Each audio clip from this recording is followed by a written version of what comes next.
Welcome to Hexcon21. I'm Matthew Rosenquist. Today, we're going to talk about why trust in digital technology is the key to future innovation and adoption.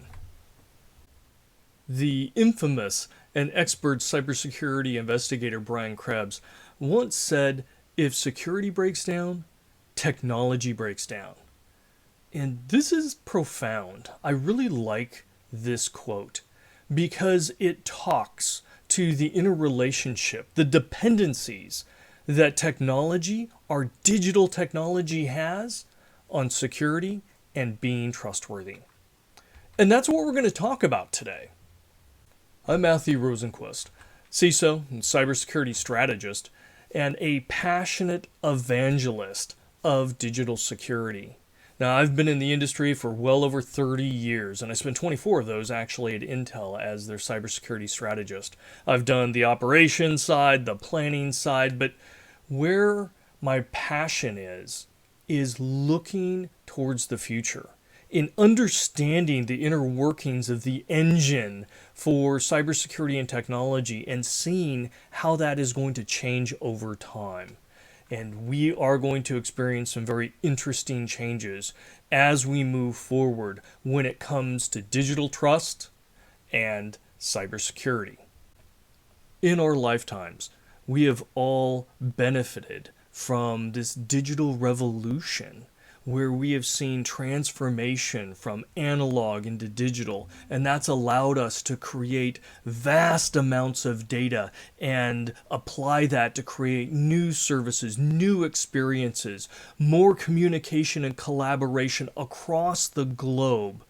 It has been profound in the history of mankind, and everybody everywhere benefits from it, either directly or indirectly.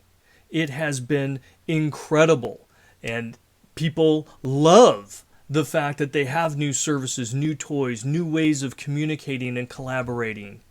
It has enriched mankind, and we have embraced this in the technology and the tools and the devices that we wear and buy and use and put in our homes.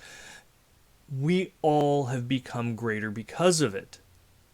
But as we rapidly innovate and adopt, we also become reliant on that very technology. We forget how to do things. We take advantage of the new services, and that's more efficient than doing it manually. This dependency is important because if it begins to fail, if it's taken from us, if it's extorted for us to have access to it or compromised, then we suffer. And we suffer in relation to how much we've embraced it and how much we depend on it. It comes down to value. And this is where trust plays a crucial role.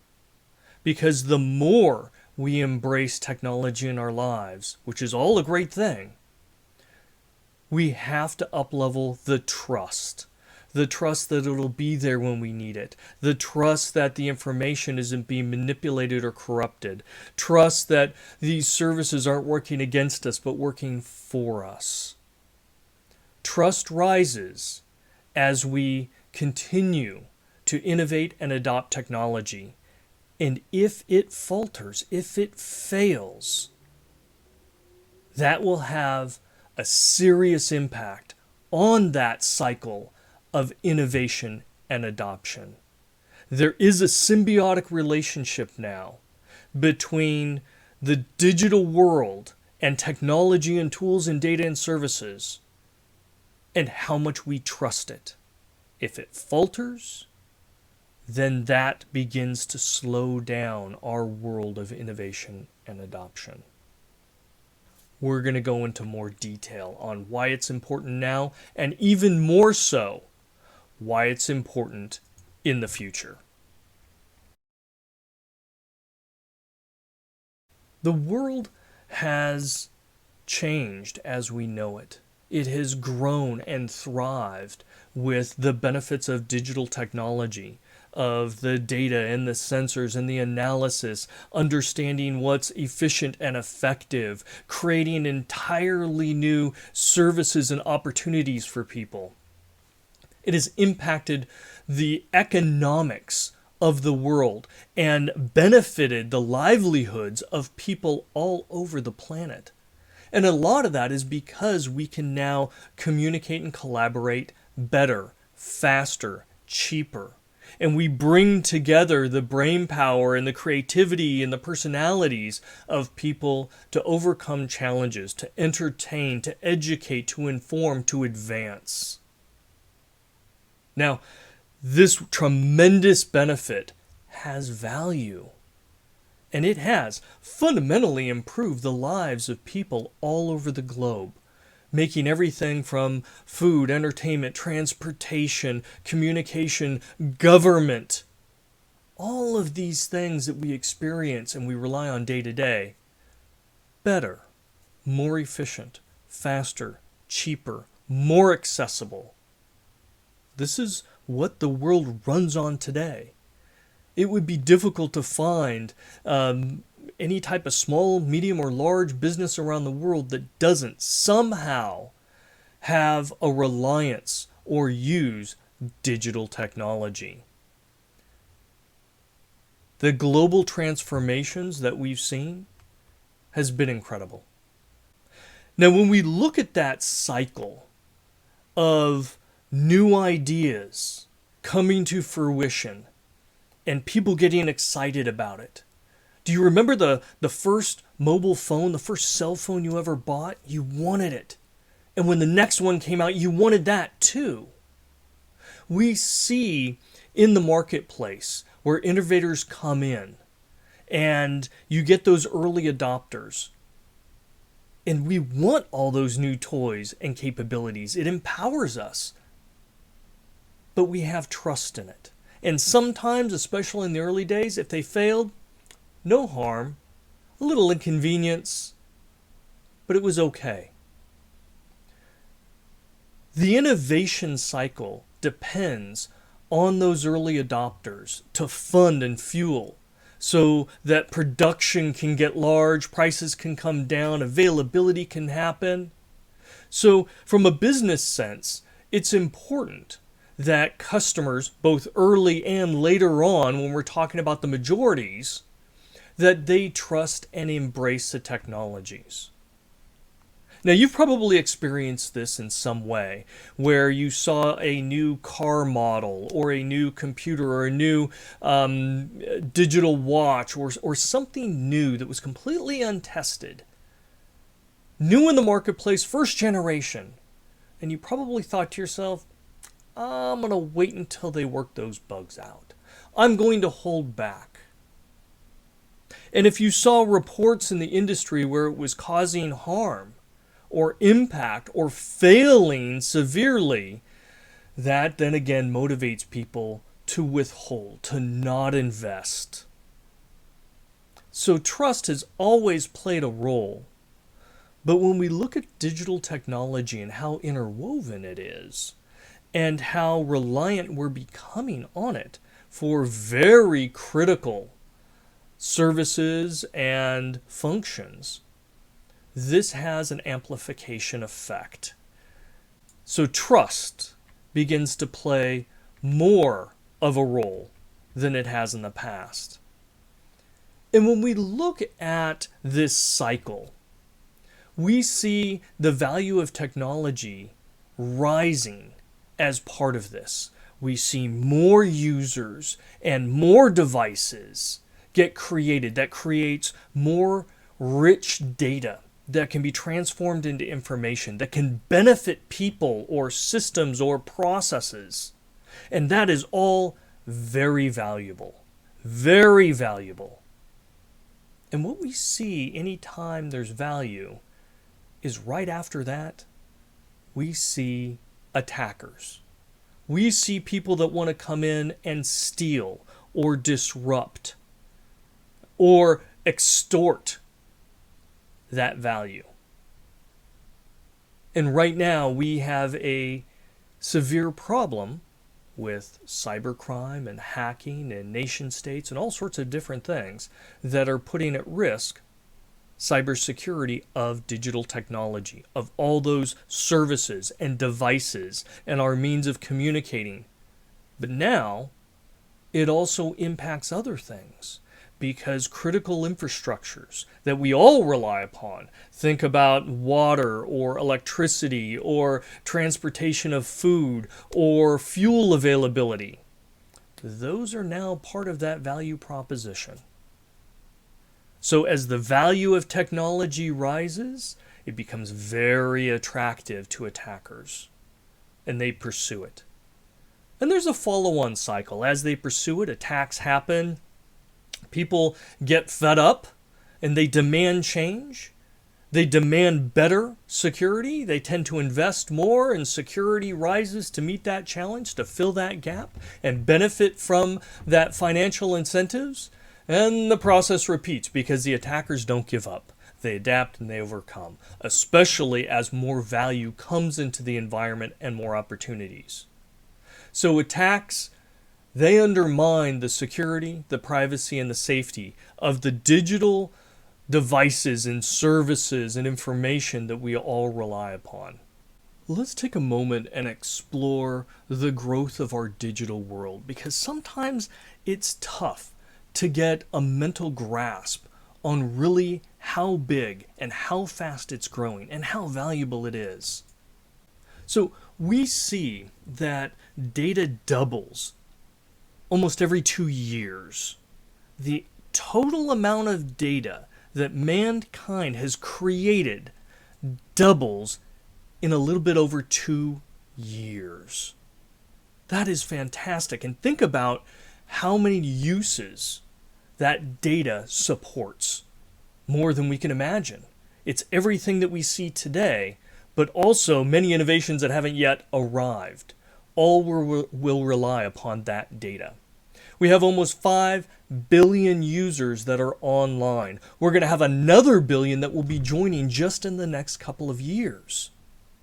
And we see critical infrastructures that are tied in. So for example, 94% of hospitals are using digital data. They're reliant upon that. And they also use digital tools in systems in their emergency rooms and admitting patients and for care and ordering medications and tracking all of that. Also in the medical devices themselves. Many of the devices that we're seeing, again, being implanted in people or used in emergency rooms or even in your doctor's office, are digital in nature, and they can be compromised for their data, but they can also be manipulated. Imagine somebody's implanted pacemaker, right, or defibrillator. Attackers have shown how they can also be hacked to the grave detriment of the people who are using them. And we're seeing the same thing for devices in emergency rooms and in hospital rooms. So again, every sector is embracing all the wonderful benefits of digital technology, and that creates value, but that value can be used against us. Now, we've seen a massive rise in the internet, right? Over 1,000% just in the past decade. And the amount of data that is created per day, if we can wrap our head around this, right? Over 7 million high-resolution movies. That amount of data is created every single day. Millions and millions of movies, the amount of data to create that. It is mind-boggling. And the last one here that I kind of like, 127 new devices connected every second. Now, that could be servers or desktops or tablets, but it could also be those Internet of Things and industrial Internet of Things. So it's the smartwatches you have, the smart thermostat, anything smart nowadays is connected to the Internet. But also in the factories. It's the sensors and the temperature gauges. It's the pressure control valves. It's even the vehicles. Smart cars, smart trains, smart buses, soon to be smart planes. All of these things are connected, and every day they get more and more controllable by the systems that are within them. And all of these are potentially compromisable by hackers. Our tremendous digital ecosystem, everything that you see here and much, much more. This is the digital world that grows. It's like this tree. It's a massive oak that's doubling in size every couple of years. And it is a behemoth. And it's all good. It is, well, mostly good. It, again, connects and enriches all of us. But if we look under the surface and we look to see what's burrowing beneath that could undermine what our digital ecosystem is, we start to see that it can be fragile. And we've seen attacks recently in the news that have shown that. We've seen attacks against healthcare, bringing down hospitals. We've seen attacks against water supply and sanitation. We've seen attacks against food distribution and fuel distribution. There are many areas where a single attack can create a cascade effect that impacts millions of people. And we're just at the beginning of that. So let's take a look at some of those things undermining, because at the same rate of our growth, and maybe even faster, we're seeing the attackers innovate and pursue and go after that value because they want it. Now, over 500,000 new malware samples, unique ones, are discovered every day. Think about that. 500,000 new pieces of malware every single day are being born and discovered. And to date, we have well over 1 billion pieces of malware that are floating out there, all hungry, all looking for a place to land and cause damage. We're also seeing attacks like ransomware and supply chain attacks proliferate right now, and those are causing incredible amounts of harm. Right now, just ransomware alone is estimated to be at about $20 billion this year, and it's doubling and tripling every single year. And unfortunately, that's actually on the low end, because that's about the ransoms they're asking for. That's not talking about the damage it actually causes when those companies or systems or governments go offline. It can impact, a single attack can impact, again, millions of people. And tabulating that cost, you're probably talking in the trillions.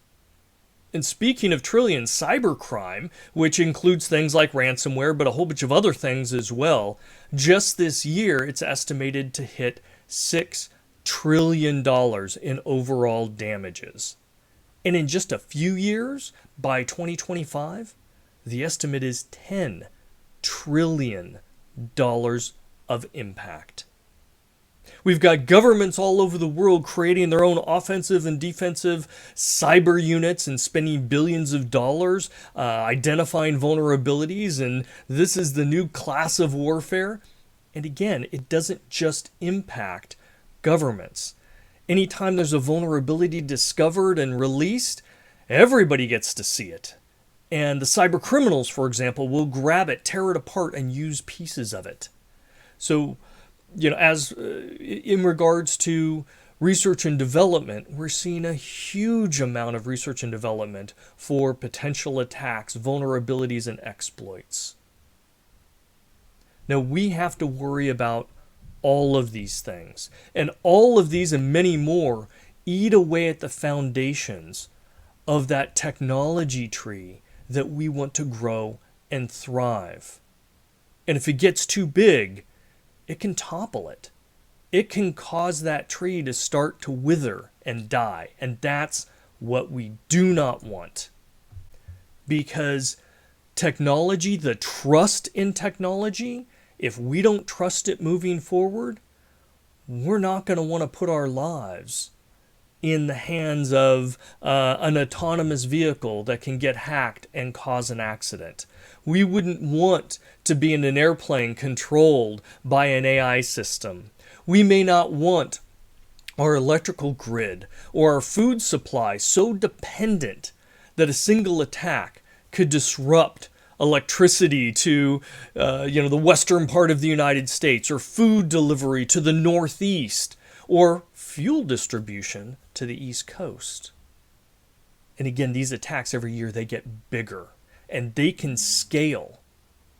When we look at the security and the privacy and the safety, we have to have all of those when it comes to digital technology, and as it moves forward, to be interwoven into our lives. Now, there are a lot of different types of attacks and impacts, and we tend to look at it from three different aspects. You've got confidentiality attacks, availability attacks, and integrity attacks. And availability is like a denial of service. If somebody goes in and craters a website, or maybe your favorite social media site, something like that, takes it offline, you don't have access to it. It can be inconvenient. We've also seen attacks take down entire ATM networks, banks, healthcare facilities.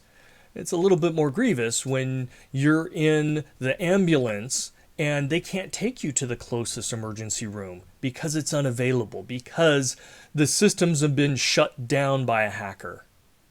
So that's availability.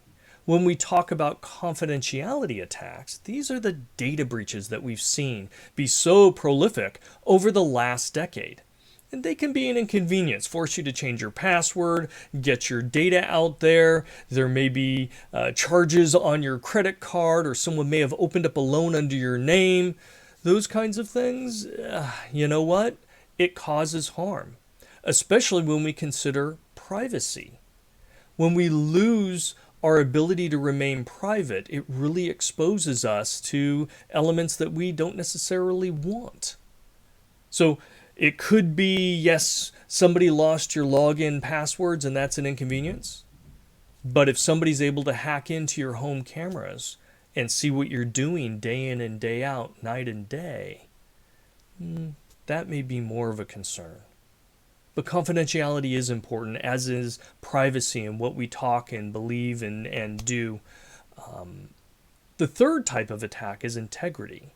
And we see this a lot in transactions. Think about an ATM transaction or a bank transaction. If a bad person can go in and change an account number or change an amount, they can siphon off a lot of money for their benefit.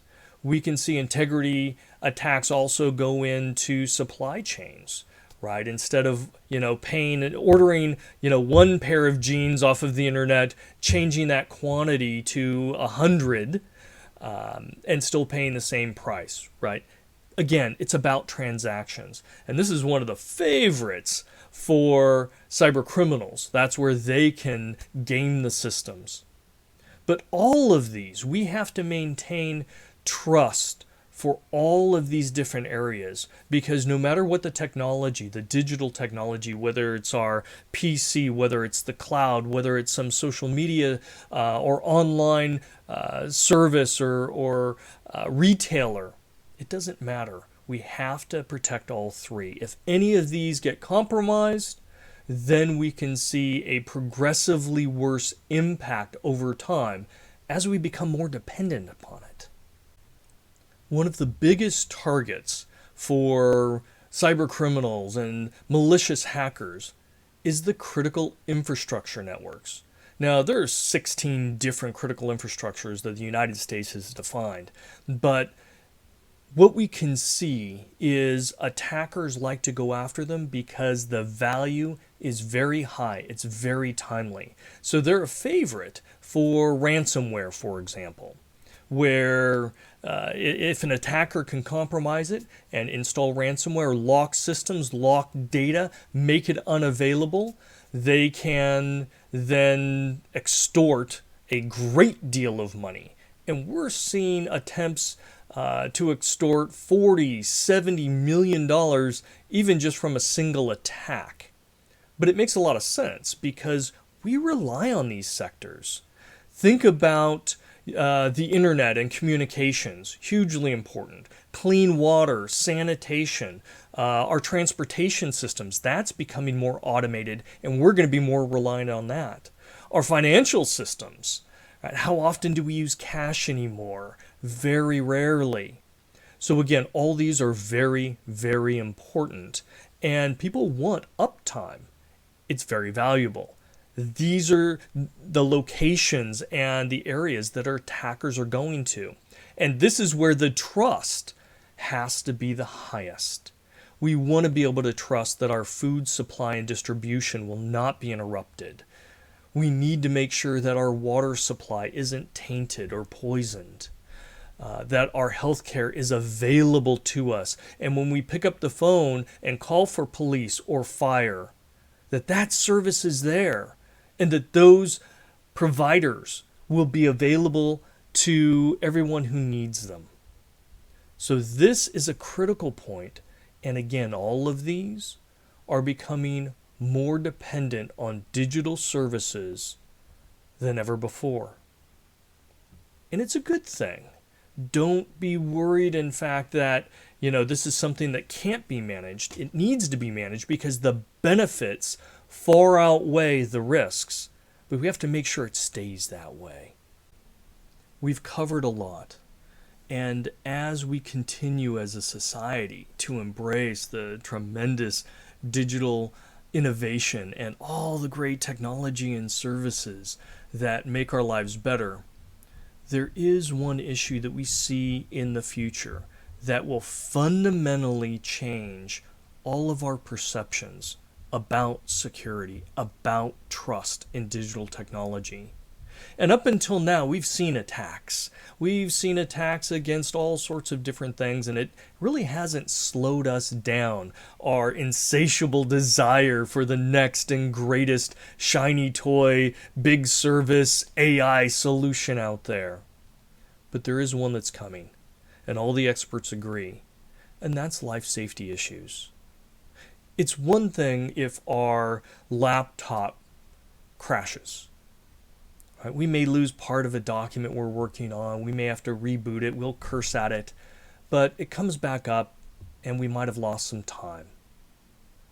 But when we talk about digital services that are interacting with the world where life safety issues can be impacted, that's a different story. We're less willing to accept the risks if our intelligent car, gets hacked and causes an accident. And we've seen in the news where there's, autonomous vehicles that are coming, but even the vehicles today, they are controlled by microprocessors in the vehicle itself. They have access to control the acceleration, the turning, the braking. They've got a good sense of navigation of where the car is. Those types of controls can, in theory, be hacked. And the cars are getting smarter and more connected. And as we get autonomous driving, which takes in more control, that also puts a risk. And as a hacker, if somebody is able to compromise, let's say, a specific make and model of vehicle out there, all of them everywhere, and remotely control them to accelerate and turn into oncoming traffic at a particular point during the week, you're talking about mass fatalities. And at that point, our trust, anybody that owns that maker model, anybody that owns those types of cars, will step back very quickly. People won't be investing in them anytime soon.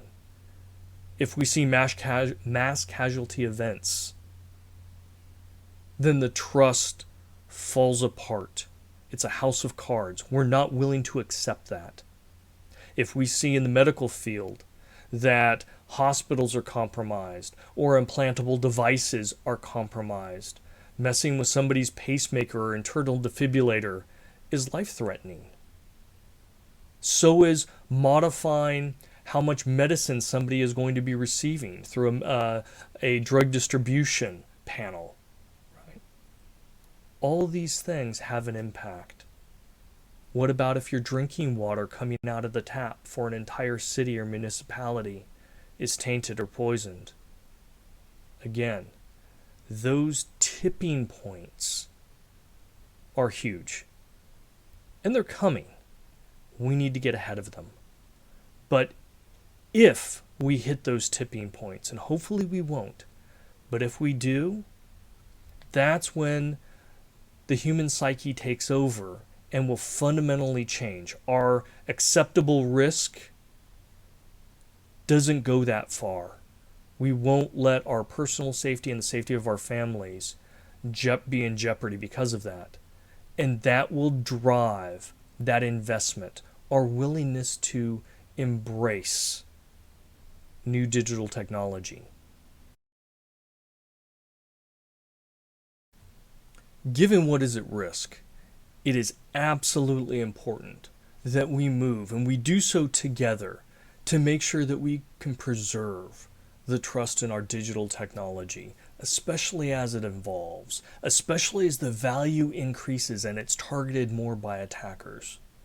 We want all the benefits. We want to embrace those, but at the same time, we want to minimize the risks of it being used against us, the malicious use of that technology. We must maintain trust in our security, privacy, and safety. And it's possible, but we have to do a few things. First off, we have to communicate. We have to understand as a society that there are risks here. Whenever we get those tremendous benefits, there are equitable risks that come along with those. And this isn't just the problem of the government. This isn't just the problem of a manufacturer or a software company. Everybody has to play into this. We all have a role. Every consumer, every company, every government agency, everybody has to play a role. Now, one of the first and foremost things that we need to do is we need to start being better at designing security into technology. And again, when you think about that race, that innovation race, companies want to be first to market. And designing minimal viable products is really popular. Just get something out. We have to pull back from that a little bit. We have to make sure that any of the minimal viable products have security embedded, because it's much more difficult to bolt on security afterwards. In fact, we've seen time and time again, the strategy of just get something out, we'll secure it later, fails consistently. So we have to change our mindset. But in order to do that, companies have to be aware that that is a requirement from the customers who are going to adopt it. So it's important, even for those early adopters who really want it, they also have to be vocal in saying, I want it really bad, but it better have minimum security, just at a minimum. It needs to have baseline security. And that would go a huge way in preserving the trust. Now, another thing that we have to do, and this does come back to the experts, it does come back to those big companies and those think tanks and those government agencies. We need to get better at predicting how these attackers, how the cyber criminals or the nation states, how they're going to maneuver, what they're going to target, how they're going to go about it, the methods that they're going to use, so that we can properly prioritize our security, our preventative controls. You can't prevent everything equally. You can't apply security equally. It just doesn't work. You have to prioritize. And if you want to prioritize well, you have to know where the most likely attacks are going to be coming. So we have to get better at being more efficient at security so that we can minimize loss. At the end of the day, we all want digital technology and innovation to succeed because we all want those great benefits to continue. We want all of that. However, we also don't want to be severely victimized. So we're all facing the same storm, but we all have different perspectives and we all have different roles to play. And it's important that we have to work together. And one of my favorite quotes from Sun Tzu is know yourself and know the enemy. And it applies perfectly here. We have to understand who we are and what our roles are. But we also have to understand what the bad guys are going to try and do so that we can mitigate that and those risks. Because we all want good technology to enhance our lives, but we want it in a way to where the risks are acceptable. So let's get more specific, as each of us have different roles, and we'll break it up into 3 different areas. First off, the security people out there, like myself. One, we really need to drive leadership, and it has to be leadership in trust. We have to understand that we need to be protecting that security and the privacy and the safety of new technology, new services, new products, new devices, and the data that they all create. We have to, as security professionals, communicate amongst ourselves.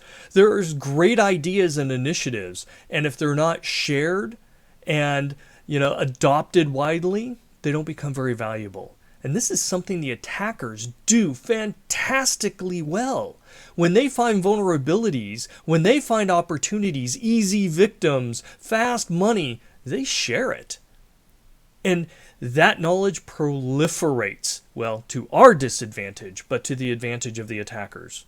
We must mirror that in the security world and get just as nimble and work together just as well. And the third thing is the security practitioners, again, need to work on embedding security into those new services and products and functions versus being brought in afterwards and saying, hey, look what I built, please go secure it.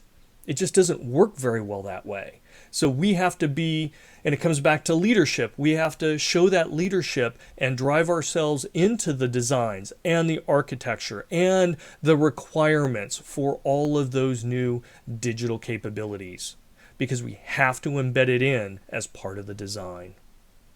Now, from executives' perspective, the leaders of companies, the ones who are accountable for profit and loss, they also have to play a very important role. First off, they have to know and accept that innovation, everything they're doing, comes with risk. And it's not only risk to their company and their data and their innovation and their corporate futures, but it also places at risk their partners, their customers, and maybe in some cases, the stability of societies that they're critical to. Executives need to understand that cybersecurity is important to everything they do and everything that they will become. And as part of that, we have to again design security in. We have to make sure that the security professionals are in those architecture and design and coding and review and vetting discussions as products get developed, deployed, and sustained over their lifetime. Executives should be demanding that. Ultimately, cybersecurity is the new cost of doing business.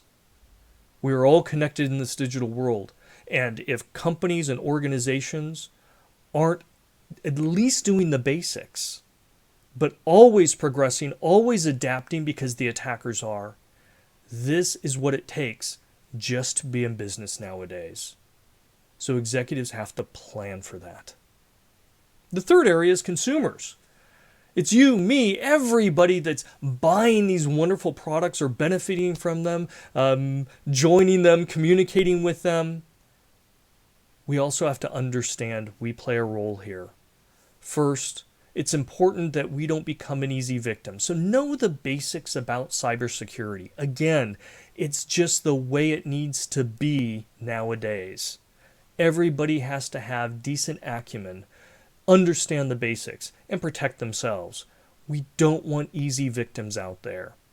Easy victims mean the attackers get even more motivated because they're successful, they have more resources, they can adapt and they can innovate and they can take advantage of technology better and faster.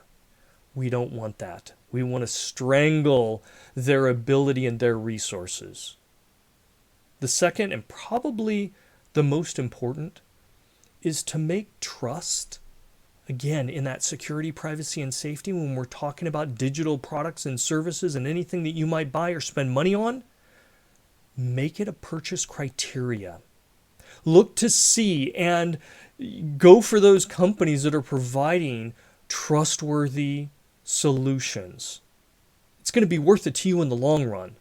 But promoting that means that companies will start to compete to get better, to deliver more in those spaces.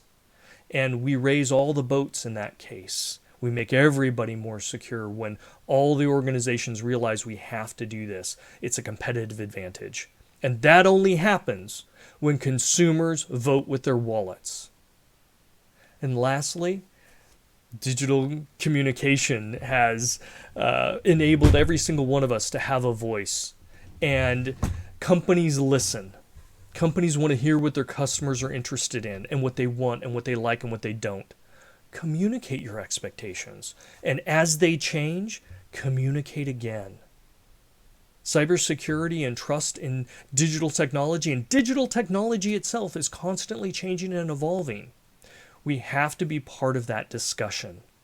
Consumers have to be part of that discussion. In this audience today, we have executives, we have thought leaders, and it is up to you to make change. Without your leadership, people won't follow.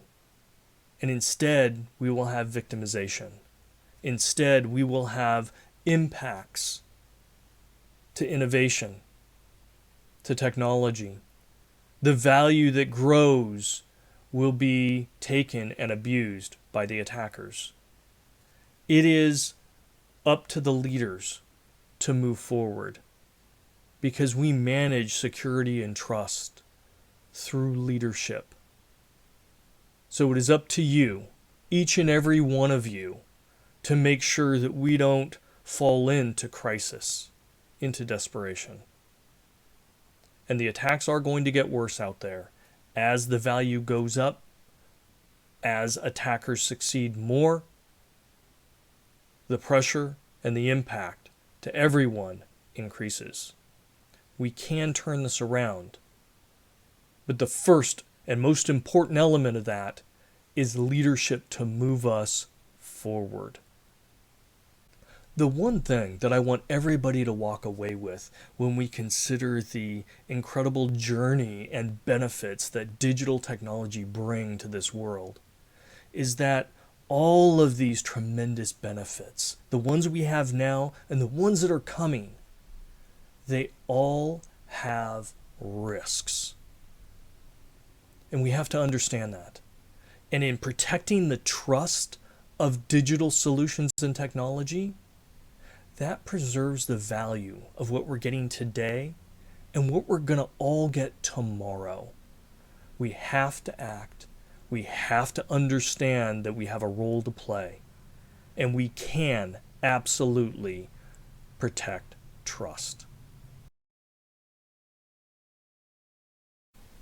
Thank you for watching and listening. Please enjoy the rest of the conference. If you'd like to connect, follow me on LinkedIn or the Cybersecurity Insights YouTube channel, where I'm often ranting, dissecting, and discussing some of the most relevant attacks, risks, and opportunities for cybersecurity. Remember, we're all stronger when we communicate and collaborate. Regardless of what company, nation, or organization we're from, we're all on the same side, facing the opposition that is working to victimize users and undermine trust in our precious electronic ecosystem. So let's purposely help each other and work together to protect the continued innovation and adoption of digital technology for the benefit of everyone.